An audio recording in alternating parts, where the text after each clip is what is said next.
And welcome everybody to another edition of the GSMC Football Podcast brought to you by the GSMC Sports Network. As always, I'm your host Kenneth Grunfelder, and it's great to have you guys here on this Wednesday, August 14th. We have a lot to talk about on the show today. Before I get into that, just want to remind you guys, as always, and I don't have the tip up, but we recently qualified for Super Chats. So if you want to tip or donate to the show, you can hit the money icon in the chat menu, and that will help out the show. It'll highlight your comment, and I will see it, and I will acknowledge it on the show, make it a priority. And again, this makes the show more interactive between me and you guys, the viewers. That's really what it's all about. So make sure to do that if you want to help out the show. We greatly appreciate you, as well as you always tuning into our shows every weekday. So make sure to do that. And if not, we still have the link, GSMCPodcast.net, that you could go to and donate as well. And that is at the bottom of the ticker of the show segment. So let's get into what we are going to discuss for today. So we're going to start off the show. We're going to talk about the games from over the weekend, the games that I did not cover, because I did cover, of course, the games on Thursday, but between Friday and Sunday, with me not being on Monday and Tuesday, I didn't get to that. So we'll talk about those games today, talk about some of the performances by the rookie quarterbacks. So we'll get into that. Then in the second part of the show, we'll talk about a deal that is in place between the Steelers and the 49ers involving Brandon Ayuk. So we'll get into that. We will also talk about a few other things. We'll talk about Hassan Reddick requesting a trade from the Jets, and as well as we'll get into that after we talk about the Vikings and J.J. McCarthy, because J.J. McCarthy is going to be out. He has a torn meniscus, so we're going to get into that. Then we'll talk about Hassan Reddick in the fourth part of the show. And then in the final part of the show, I'll do my final wide receiver rankings. We'll talk about the NFC West, which is loaded with wide receivers. Another division that's loaded with wide receivers. So we'll get into that as well. But, yeah, so I hope everybody's doing well. But let's get into the first topic, which is discussing the preseason games from over the weekend. So I mainly wanted to talk about the rookie performances because I know they were very highly anticipated. And I do have Jordan Love up on the graphic here because the Packers also played over the weekend. And Jordan Love had a highlight play to Dontavian Wicks. They hit on a long touchdown. So, that got Packers fans excited. I know that. But we'll kind of go through the games Friday to Sunday. So on Friday, we had the Texans and the Steelers, the Falcons and the Dolphins, and the Eagles and the Ravens. So the Texans actually did play their starters, and the starters did play for the Bears, the Steelers as well, except Russell Wilson didn't play for the Steelers. But yeah, the Texans, their first drive of the game, C.J.Stroud connected with Tank Dell for a 34-yard touchdown. And, Tank Dell, got injured last year, so it's nice to see him out there making plays. So, and they only played on that first drive. But, that was a preview of what you're going to see in the regular season. And, Justin Fields, it wasn't great in his limited playing time. But, the Texans, they ended up winning 20-12 over the Steelers. Then with the Falcons and the Dolphins won 20-13. But Michael Penix Jr. Played in this game, went 9 of 16, 104 yards. Looked good from what I saw. So, obviously, we know that he's not going to play right away. That's going to be Kirk Cousins. And we'll see, if he plays out that full 4-year contract. But in the limited playing time that we saw Michael Penix Jr., really didn't look that bad from what I saw. So but then again, it's only preseason. So, but that was the first action that we saw of him. And then for the Dolphins, Skylar Thompson played and Mike White as well. We didn't really see any of the starters on offense play for the Dolphins. So, but they got the win 20-13. Eagles and the Ravens. So Jake Elliott kicked the game-winning field goal. We got to see Kenny Pickett a little bit. He went 14-22 for 89 yards and a touchdown. In that, and he connected with Will Shipley for a 7-yard touchdown. And then for the Ravens, Josh Johnson played. They didn't really play any of their starters either, but they got the win 16-13. Then the Packers and the Browns. Jordan Love went 2 of 2 for 63 yards and a touchdown. Connected on that big throw, long pass to Dontavian Wicks, and that was for 65 yards. So again, that got to get Packers fans excited when you see that.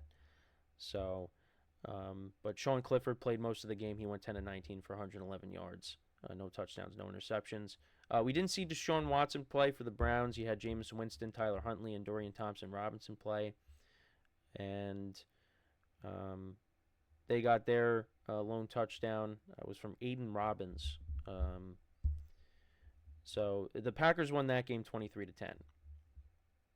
But for the rookie quarterbacks, Jane Daniels against the Jets, his numbers, he went 2 of 3 for 45 yards. He had a rushing touchdown. So that's something that's really going to help out the Commanders a lot, is Jane Daniels' mobility. And you saw that in the game here against the Jets. There was no Aaron Rodgers for the Jets. They had a Tyrod Taylor play, Andrew Peasley, and Adrian Martinez, who they got from the UFL. But yeah, that was my one takeaway from that game is just Jaden Daniels. He looked good in the limited playing time that he had. He connected with De'Ami Brown for that long pass for 42 yards. So we'll see. I mean, there are people that are optimistic about the Commanders, and we'll see how they are in 2024.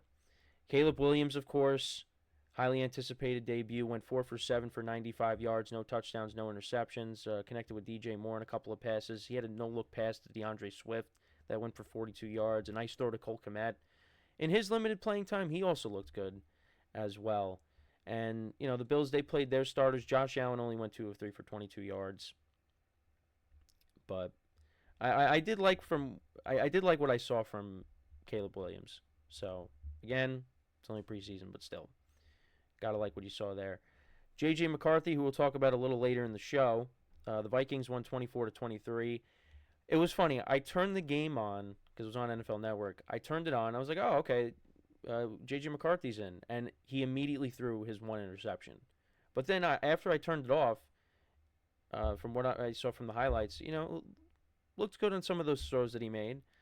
But now we don't know how long he's going to be out for. But we'll get into that later in the show. But yeah, he went 11 of 17 for 188 yards, 2 touchdowns and a pick. Sam Darnold went 4 for 8 for 59 yards, and Jaron Hall went 7 to 16 for 63 yards. And then as for the Raiders, you had all 3 quarterbacks play. Gardner Minshew went 6 of 12 for 117 yards and a touchdown. Aiden O'Connell went 7 of 9 for 76 yards. Anthony Brown went 1 for 3 for 24 yards. He was the old Ravens quarterback. Sorry. Trey Tucker was their leading receiver. He had 2 receptions for 73 yards. But yeah, the Vikings won 24-23. The Buccaneers and the Bengals. Joe Burrow did play and connected with T. Higgins for a touchdown early on in the game. Went 5 for 7 for 51 yards. So, looked okay from what I saw. So hopefully the wrist is healthy and the Bengals have a good year. But there was no Baker Mayfield for the Buccaneers. They didn't really play any of their starters. We saw Kyle Trask. We saw John Walford. So, I mean, we're going to see Baker Mayfield at some point. But the Buccaneers actually did get the win, 17-14. We did see a little bit of the starters for both the Jaguars and the Chiefs. The Jaguars winning 26-13. Patrick Mahomes went 3 of 4 for 27 yards. But on the very first play of the game, Marquise Brown ended up getting hurt. So that's a big injury on the offensive side of the ball for the Chiefs. Um, and he's probably going to be out, but he will not. He will not get shoulder surgery, which is encouraging. But that's just that's not what you want. He was their free agent acquisition, and he's going to be a big part of their offense. But now he's going to be out. So but the fact that he's not getting shoulder surgery, that's good to hear at least. And Trevor Lawrence in his playing time, he went 3 for 4 for 42 yards and a touchdown. So he did okay in his playing time. But like I said, the Jaguars won 26-13. The Titans over the 49ers, they won 17-13. Josh Dobbs had a rushing touchdown in the game. Will Levis went 4 for 5 for 35 yards. Tony Pollard had a nice run, a 24-yard run in that game. I saw that, and also Tajay Spears had a touchdown. So that could be a nice duo, like I said. For them in that backfield. The 49ers really didn't play any of their starters. So, Titans get the win. Seahawks win 16-3 over the Chargers. Sam Howell went 16-27 for 130 yards and a touchdown. He connected with Brady Russell for a touchdown. And the Chargers, they started Max Duggan and Easton Stick and Luis Perez. I mean, Justin Herbert could still play in week 1, but, it's just unfortunate that, he ended up getting hurt. And then the Saints and the Cardinals. Saints won 16-14. Derek Carr played a little bit, 2 of 6 for 12 yards. Kyler Murray did not play for the Cardinals. Clayton Tune was their leading passer, 15-24, 163 yards and the touchdown. Michael Carter had a touchdown in this game. Low scoring. But so the Saints get the win there. And I thought Marvin Harrison Jr. was going to play in this game, but I guess he ended up not playing. So, and then the game's on Sunday. The Broncos over the Colts 34-30. All quarterbacks played, and I guess Jared Stidham, he probably played the worst out of the three.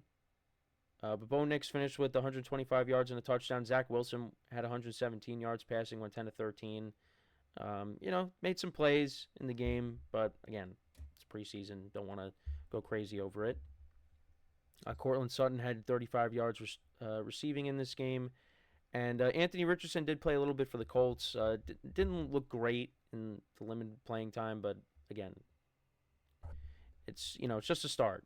So, a lot of people are anticipating he's going to be good this year, which I think he will be. I think the Colts are going to be a team that's going to be in the thick of it throughout the year. So, high-scoring game there, 34-30, Broncos over the Colts. And then the Cowboys and the Rams. So Stetson Bennett played the entire game, went 24-38 for 224 yards.